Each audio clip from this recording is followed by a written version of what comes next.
What's up, everyone? And thank you so much for tuning in for another episode of the QB Factory Reboot brought to you by SB Nation and Bleeding Green Nation. We are recording on Tuesday, May 10th to be exact. And as you guys can see, as we promised, we are joined by another very, very special guest. So you guys know the drill. I'm your host, Raichele Privette. I'm joined by my amazing co-host, the one and only Mark Schofield. And today we are joined by the creator of the rookie scouting portfolio and senior staff writer for Footballguys. His name is Matt Waldman. So before we welcome him in, make sure you guys, don't forget to rate, don't forget to leave a review, subscribe to our YouTube channel, follow our social media platforms, and all of that good stuff. But thank you so much for joining us, Matt. We are so honored to have you. Oh man, it's a pleasure. I've seen you guys work, and I've been excited to get a chance to talk about the Eagles with you. Thank you. And I'm super excited. I have two of my true friends in the industry on this show today, so I'm really excited about that. Matt, let's kick it off this way. Before we get into what the Eagles did over the past couple of weeks, what were your thoughts on Philadelphia sort of going into the draft? How did you view them? Where did you think they sort of needed to improve? How did you feel about this team before the draft kicked off? It seems to me after watching the Eagles last year that they're a team that had a solid foundation with a poor win-loss record. To me, a solid foundation is you have a good offensive line, at least offensively, and that's what they have. So you could talk about their skill positions and certainly say that Jalen Hurts, second leading rusher in terms of rushing attempts in the league. In terms of big play ability as a thrower, very good. You saw Devonta Smith show some good things as a rookie. You also see that there were some gaps with the receiving core in terms of having guys with size or the ability to play at a bigger size than what they're actually listed at. And that's where I think they needed a little bit of work heading into the draft. In terms of the run game, you could certainly see that Miles Sanders, when he's healthy and he's playing at his best, is certainly capable of being a starting running back in this league, especially behind that line. They have good depth. I mean, with Gainwell, you have a nice scat back, in my opinion, who maybe can grow into being more. I always thought if he could add more explosive twitch to in terms of muscle. Maybe he could give you a Tiki Barber-esque type of player somewhere down the line. But that's still the question mark with him heading in. And then you have Boston Scott, who's always been a favorite of mine as a late round player who you plug him in and he's going to do good work for you, either as a receiver or as even a tough scat back between the tackles. He can give you that element. And of course, Dallas Goedert is an excellent tight end. So looking at this heading into the draft, it just seemed like that they needed more help at wide receiver. And I think that running back, it made sense that they needed to get a little bit more help there too. And so it's a team that maybe they don't have all the pieces that lock together heading into the draft to really make the most of that passing offense, as well as maybe providing more depth for the rushing offense. But obviously, as we saw what happened, they did an unbelievable job of being able to acquire that. And before we get to that, Matt, your rookie scouting portfolio, it's must read for me every single year. And you mentioned Smith, and I wanted to just sort of pick your brain for a second on where you were on Smith, last draft cycle and what you saw from him during his rookie season. He was certainly one of the top 5 receivers on my board. I had Jamar Chase and Jalen Waddle ranked well above everybody. And I think Smith was kind of a notch below at number 3 or number 4. Still, certainly a future starting receiver, excellent route runner, someone who could make plays in the middle of the field when needed. And you could see obviously the big playability. But my biggest concern with him was Trent, when you look at his game and then try to project it to the NFL level, the biggest concern I saw was against patient physical cornerbacks. I thought he was going to have some difficulty. You could see that there were opportunities maybe against, say, Michigan's cornerbacks who were a little bit bigger and physical where he was able to win, but it was the type of things he had to do to win in the NFL, they were going to stifle that. And so watching him during, throughout the season, I saw him get pinned a fair bit to the boundary to where he wasn't able to create the separation you're looking for against those patient and physical cornerbacks on a consistent enough basis. You saw some bright spots, and maybe he'll get better at it in terms of understanding when to break inside as opposed to outside so that he's not pinned to the boundary early and be able to set up defenders and utilize that acceleration and speed to his advantage. And sometimes it takes a wide receiver a little bit more time to understand that routes that I would normally release to the outside on, I need to release inside because that's the outside's not going to work for me based on the physical matchup that I have with someone. But even so, you look at him and you're not expecting him to be Steve Smith. Nobody's Steve Smith.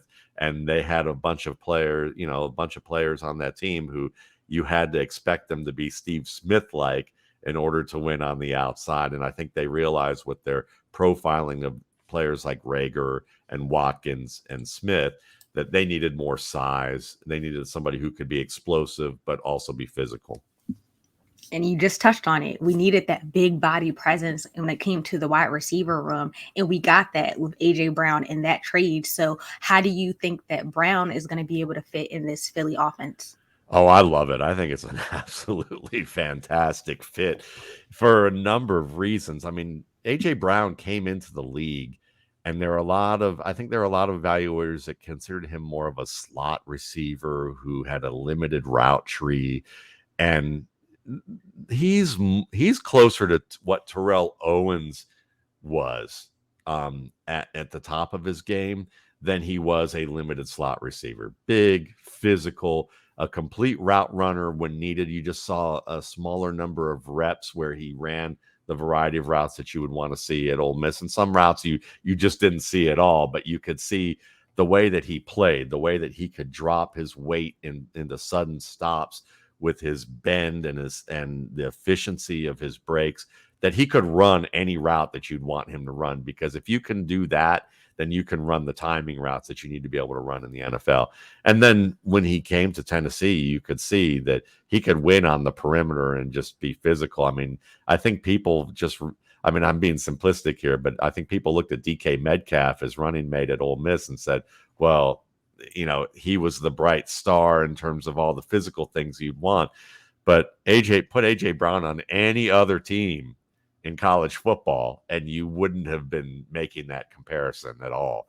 And Brown's a more complete receiver than DK Metcalf is. And so now that he's going to Philadelphia, yes, he's going to run those in-breaking routes because he's great at the slant. He's great at running the slant and the dig that you're going to see, both in the middle of the field as well as in the red zone. But he's great after the catch. He's also a very skilled player with targets where Devonta Smith isn't as skilled, which is the ones we just talked about, those perimeter fades, the comebacks, the plays where he's going to have to be a little bit more physical against tight coverage. So I think it's an absolute terrific fit for him because it's going to help the other receivers. You can now move everybody around a little bit more. You get Quez Watkins great after the catch. He can go up and win some targets as well. You get more one-on-one opportunities with corners who may not be the best corner on the team for Smith and Watkins. You get Zach Pascal, who is a very underrated player from Indianapolis, who is going to be where you need him to be, and that helps the quarterback because you have a veteran presence alongside A.J. Brown, who basically Hurts knows where those guys are going to wind up. Whereas with Smith, I think they could feel good about his route running, and Watkins is a developing player. But if you want to go 5 wide, you've got a nice 5 wide look now in terms of those guys. If you just need Pascal in there as your 3rd or 4th guy, especially in a 2-minute offense, he can be helpful too.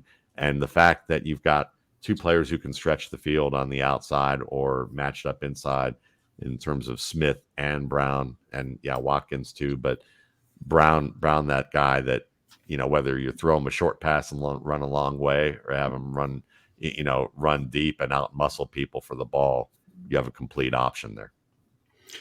Now, Matt, with the Brown trade, the Eagles obviously spent most of their draft picks on the defensive side of the ball. But when they got to the UDFA class, and I've been told by some people that this might be the best UDFA class in history, they addressed quarterback. And they addressed quarterback with a guy that you and I talked about, did a show on, in Carson Strong. And for those that haven't read the RSP, please share with them your views on the Nevada quarterback. Sure. And one of the things that I love about doing with the RSP is that I do a pre-draft and post-draft. So the pre-draft allows me not to worry about what scouts or GMs or anybody are telling certain people in the draft media. And I don't have to worry about all of the cover your assets kind of risk management that go into play with production and size and combine and what school they went to. That tends to raise the value of a player that has nothing to do with their talent on the field, or very little to do with that. So, oftentimes, we talk about that. The first guy I ever writing about football was Brian Westbrook. And it was because the difference between, Gil Brandt had said way back in the day that Brian Westbrook would be a top 5 overall pick if he were 2 inches taller and 10 pounds heavier.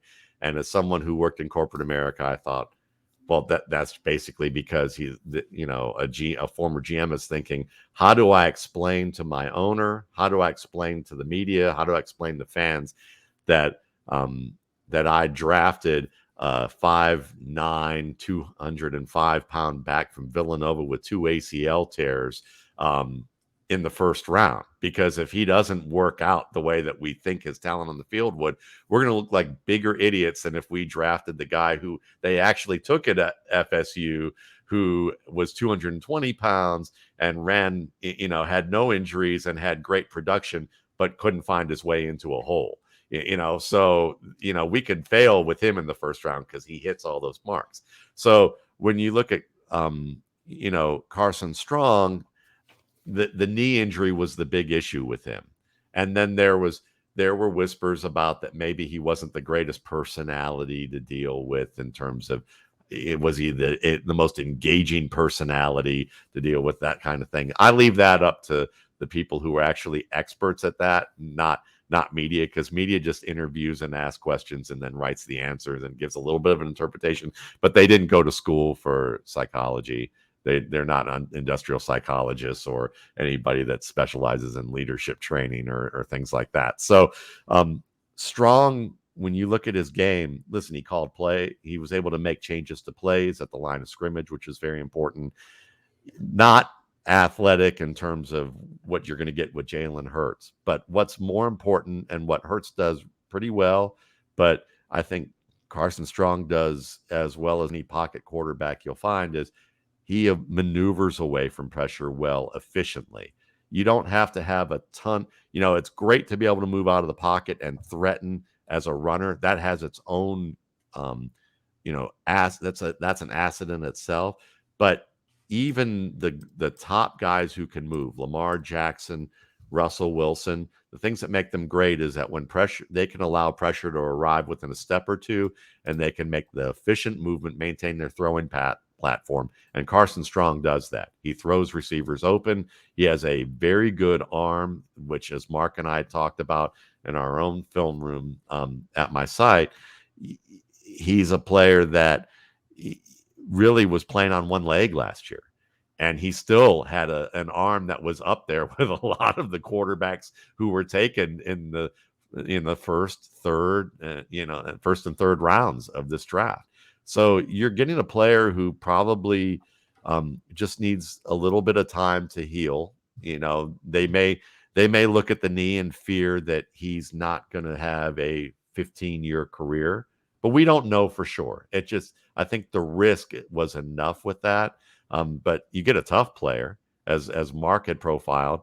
You get a player that his dad begged him not to play, the doctors begged him not to play, and he wanted to be there for his teammates. And he played pretty darn well for a guy who couldn't throw certain targets only because his knee wasn't completely healthy. And so we don't know what's going to pan out there yet.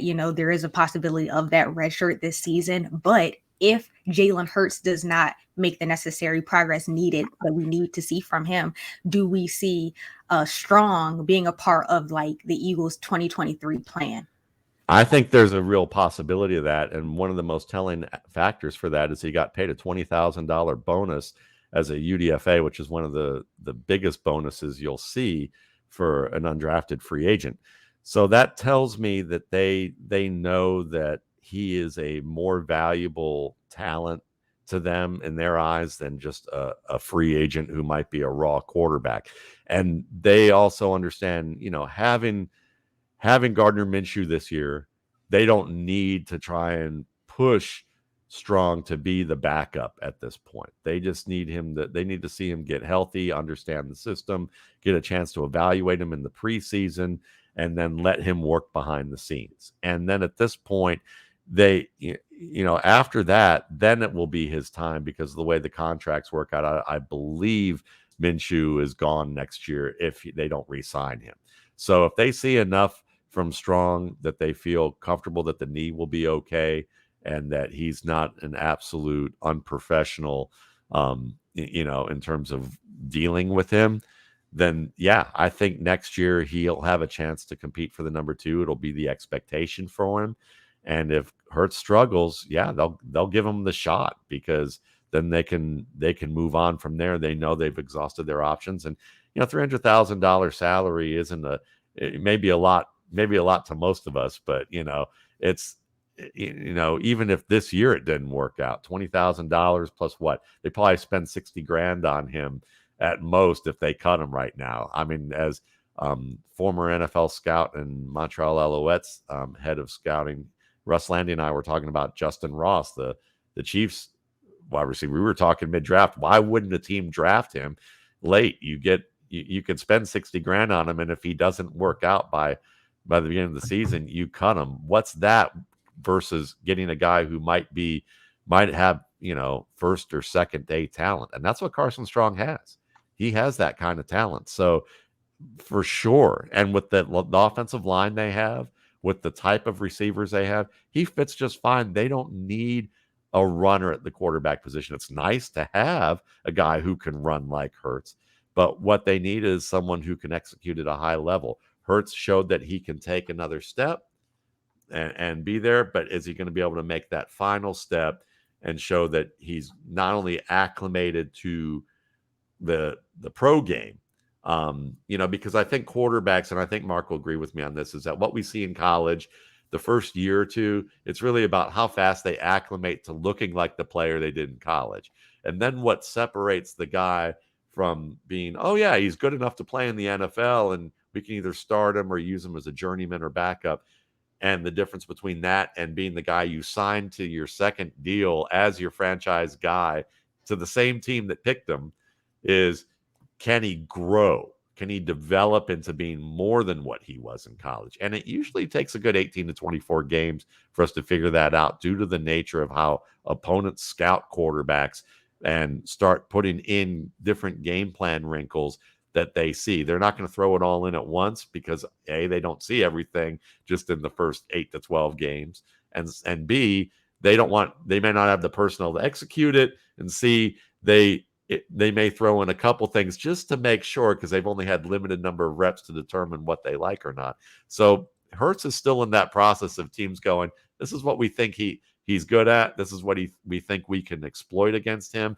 And we're going to see if he can overcome that. And based on our personnel, and then as you see, maybe by the end of year 2, year 3 as a full-time starter, teams start to realize they have a book on him. And then they hope to try and create situations where they can throw that book at him and he can't respond. Matt, when I reached out to you about coming on with us, I said, we're going to talk about Carson Strong and all that. And your first response was in Kennedy Brooks, because this seems to be the second year in a row now where you've had a soft spot for a back out of Oklahoma. Last year was Ramondre Stevenson. I know you really liked him. And now we get Kennedy Brooks. So what is it about Brooks that you like? And do you like his fit in Philly? I love his fit in Philly. And obviously, if I'm a guest on a show and I'm asking to talk about a player, that should tell you right there. And one of the things I'm known for is running backs. That's probably Yeah. one of the things that I know. So what I love about Kennedy Brooks is I think he is the smartest running back in this class in terms of understanding what it takes to create space. He's not the best athlete, which is why he was an undrafted free agent, most likely. But that's a mistake, I think, by the league. If you ask me, the league likes 40 times for running backs. You'll hear Pro Football Focus talk about that 40 times are a sticky stat for running back production in the NFL. I would tell you that that's a nice to have, but a must have is acceleration, change of direction, quickness, and more than that, great decision making in terms of understanding what happens pre-snap and early post-snap within the fit of your run blocking scheme. And those things Kennedy Brooks has in abundance. He is someone who can read the pre-snap look of the defense, understand the box, and decide, all right, this is most likely where I'm going to have to cut back. And I'm looking early post-snap at a cue or key that will allow me to make that decision that may be run against what the play design is, but will get me yards. He has terrific contact balance. He has what I would call micro movements. The top backs understand how to move any part of their body, upper or lower body, in a very efficient manner to avoid contact in the tightest spaces. Being able to make people miss in a phone booth is what a lot of people will say as kind of a tried and true with that. But if we're going to get granular with it, it's the micro movements that you see from Ezekiel Elliott, or Alvin Kamara or Nick Chubb that makes Kennedy Brooks very good. And I've talked about in the past that if there were a back that I could place a long shot bet and say he's going to be that generation's Terrell Davis, the guy to come out of nowhere. And I used to watch Terrell Davis on the sideline of UGA practices when I was at that school and covering the football team there. There's a player who has that kind of smarts and ability to make the most of it. Not saying it's going to happen, but I would put my chips on Kennedy Brooks. And considering that Sanders is in his final year, his availability has earned him a label that he's not available all the time, and they don't want like that. And he has some issues sometimes with making decisions that he shouldn't. And it's no guarantee that Gainwell is going to have the explosion and the tackle breaking ability to be a lead back. And Boston Scott just seems to be a thorn in people's side in terms of, I'd like to have him as I would take him as a 2-minute back or even a scat back on my team any day. But the Eagles don't seem to be, they've used Jordan Howard. They understand how smart of a back Jordan Howard is. I think Brooks has a shot to be that Jordan Howard on this team in the future.